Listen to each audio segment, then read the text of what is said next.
안녕하세요. 샹이쌤입니다. 오늘은 이제 첫 시간인데요. 이차 함수의 개념 파트입니다. 자, 지금 전체 세문항이 나와 있는데 이 세문항 가지고 전체를 우리가 포괄하고 다 아우를 수는 없어요. 그런데 제가 설명하는 중간중간에 포인트들이 많으니까 여러분들이 잘 노트하시고 그리고 암기하실 부분 있으면 암기하시고 그 문제의 유형을 좀 많이 접하는 것도 중요하실 것 같아요. 그래서 저희 강의 방법은 우선 처음에 세 문항을 먼저 풀어드리면서 거기에 관련된 이제 개념들을 설명해 드릴 거고요. 그리고 뒤에 수록되어 있는 실전 문제들이 있어요. 그 실전 문제를 여러분들이 강의를 다 보시고 그리고 이제 그 내용들을 토대로 해서 여러분들이 실전 문제를 한번 스스로 풀어보도록 하세요. 그러면 다음 시간에 제가 강의 올렸을 때 처음에 우선 먼저 그 실전 문제에 대한 답안을 먼저 말씀을 드릴 거예요. 그럼 여러분들이 채점을 하시고 그리고 이제 그 다음 수업도 진행하도록 하겠습니다. 첫 번째 문제를 보시면요. 자, 지금 이제 2차 함수의 정의에 완전 입각한 그런 문제가 되어 있습니다. 자, 지금 보시면 자, 이제 2차 함수의 정의에 입각해서 문제를 푸는 거긴 한데 보시면 y는에서 x제곱도 있고 x항도 있고 이제 여러 가지가 보여요. 그런데 자, 우선 이 아이가 2차 함수가 되도록이라고 했습니다. 자, 여러분들 2차 함수인데 왜 2차 함수가 되도록일까라는 의구심을 가질 수도 있는데 자, 우리가 섣불리 요거를 판단하면 안 돼요. 모든 식은 깨끗하게 정리를 한 뒤 그리고 정렬되어 있는 식에서 2차 함수가 맞는지를 확인하셔야 되는 거거든요. 자, 그래서 여러분들한테 제가 이제 말씀을 드릴 키 포인트는요. 자, 우선 2차 함수가 되려면 자, 우선 2차니까 자, 함수는 우리가 y는 일로 표시되는 거 알고 계시죠? 자, 2차 함수가 되려면 자, 우선 이렇게 2차항이 있어야 되고요. 그 다음에 1차항이든 상수항이든 있어도 되고 없어도 되고 하지만 지금 중요한 건 함수는 함수인데 2차가 되어야 되기 때문에 2차 함수의 정의는요 반드시 잘 보세요. 반드시 이 앞에 있는 a의 값이 뭐가 되면 안 된다? 그렇죠. a가 0이 되면 안 된다라는 게 2차 함수의 정의가 되겠습니다.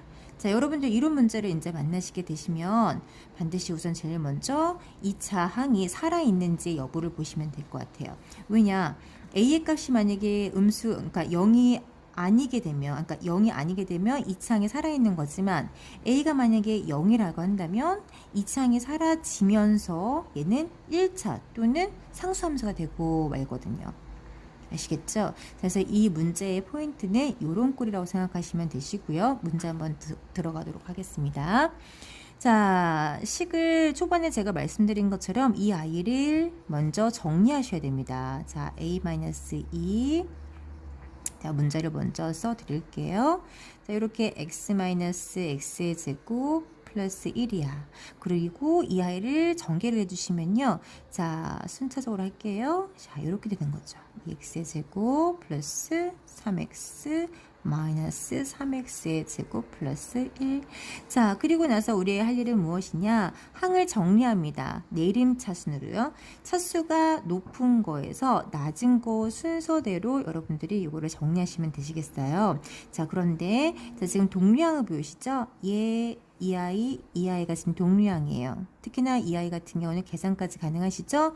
마이너스 5x제곱이에요. 따라서 우리가 x제곱항을 묶는데 이 개수로 a도 들어가시고 두 개를 합산한 마이너스 5도 들어간다는 얘기죠. 자, 그리고 뒤에 이제 요거는 예상 같이 써드릴게요. 자, 1차항과 상수항은 상관이 없습니다. 자, 아까 초반에 선생님이 말씀드린 것처럼 반드시 어떤 조건이 만족돼야 된다고요? 2차 항의 개수가 살아있어야 된다. 0이 되면 안 된다라는 게 포인트입니다.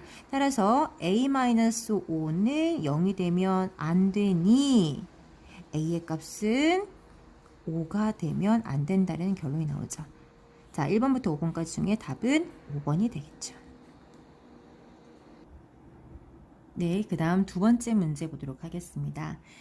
자, 지금 이 문제는 함수값을 구하라는 문제네요. 자, 함수값이라는 거는 x에 어떤 일정한 숫자를 넣었을 때, 자, 이 전체 식이 만족되는 그런 다시 말해서 y 값을 구하고자 한다는 게 함수 값의 의미입니다. 그래서 여러분들 이제 많이 보셨을 거예요. 자, y는 fx라고 쓰여 있는 경우를 많이 보셨을 텐데, 자, 이 아이의 y라는 거는 우리가 이제 함수식을 표현할 때 y는 하고 이제 치역을 의미하곤 하는데, 자, 그러면 이 fx는 무엇일까? 가만히 생각해 보시면, 자, f라는 아이는 보통 우리가 펑션 함수를 영어로 펑션이라고 하거든요. 기능 역할이잖아요. 그래서 x에다가 어떤 일정한 값을 넣었을 때 y 값이 무엇을 만족하느냐라는 그런 기능을 하는, 자, 우리가 이 아이를 함수 값이라고 생각하시면 되실 것 같아요. 자, 따라서 f의 x는 어떤 x에다가 우리 어떤 값을 한번 넣어보자 라는 얘기거든요. 자, 그래서 이제 문제를 보시면요. 자, 우리가 이제 함수식은 이렇게 표현이 되어 있고 x에다가 마이너스 2를 넣어주란 얘기예요. 그러면 자, 우리 봅시다. fx라고 써있지만 x가 마이너스 2였을 때 함수값을 구하라고 하니까 얘를요 다시 한번 표현해 볼게요. 자, 이 정의에 입각해서 다시 한번 써드리면 f 마이너스 2라고 쓰시면 되시겠죠. x 안에 마이너스 2를 넣어 주어라 란 얘기예요. 아시겠죠? 자, 그럼 이런 지령이 나타났을 때는 우리는 이 함수식의 모든 x 대신에 마이너스 2를 넣어주기만 하면 됩니다. 어때요? 간단하시죠? 자, 그래서 마이너스 2분의 1 대입하실 때는 항상 괄호를 묶어서 들어가세요. 플러스든 마이너스든 그러니까 괄호를 묶어서 들어갈 버릇하면 나중에 여러분들이 실수가 없으세요. 그래서 이렇게 쓰시면 될 것 같죠? 자, 식 정리할게요. 자, 마이너스 2분의 1. 자, 이 아이들은 지금 곱으로 연결되어 있으니 4 마이너스 2 마이너스 6이 되는 거죠. 약분되면서 마이너스 2 마이너스 2 마이너스 6이니까 답은 마이너스 10 이렇게 나오는 거죠. 자, 세 번째 문제를 보시면요. 자, 이 아이도 아까 그 함수 값에 연속되어 있는 문제인 것 같아요. 그죠? 자, 근데 이 문제는 k를 모르는 거죠. 다시 말해서 우리 아까는 이 x 자리에 어떤 일정한 숫자를 넣어줌으로써 함수 값을 바라봤다면 이 아이는 지금 역으로 함수 값이 주어진 상태에서 그랬을 때 x의 값은 무엇이냐라는 문제가 되는 거죠. 그죠? 자, 이 문제는 우리 바로 문제 풀어보도록 할게요. 자, 원래 이제 식은 fx가 요런 아이였습니다. 자, 이 자리에서, 자, 문제에서 fk를 주어 줬으니, 자, x 자리에다가 우리는 k를 넣어주면 되겠죠? 자, 이 x, 모든 보이는 x 자리에다가 k를 넣어주시면 식이 요렇게 되는 거죠? 마이너스 8 됐죠? 자, 그런데, 자, 주어지기를 이 아이가 뭐와 같다? 2와 같다. 따라서 는 2라고 쓰시면 되겠죠.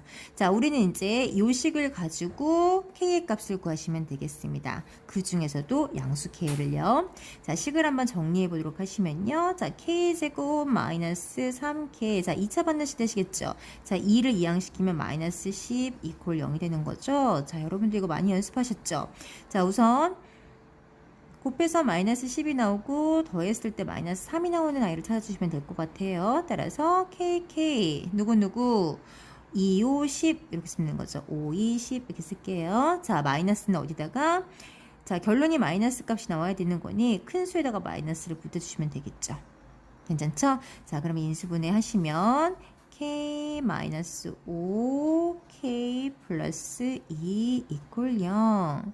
자, 얘를 해로 만족시키는 k 값을 구해야 되는 거니 k는 뭐뭐 5 또는 마이너스 2가 되겠죠. 자, 이렇게 두 개가 나왔는데 그 중에서 뭐를 구하시오? 양수. 답은 이 아이가 되겠죠. k는 5. 자, 여기까지 총 3문제를 풀어보셨고요. 초반에 제가 설명드렸다시피 저희 강의는 그렇게 연속으로 이제 이루어질 거예요.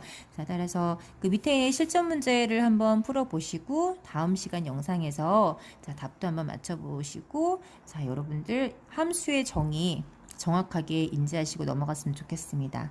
자, 그러면 다음 시간에 뵐게요. 수고 많으셨습니다.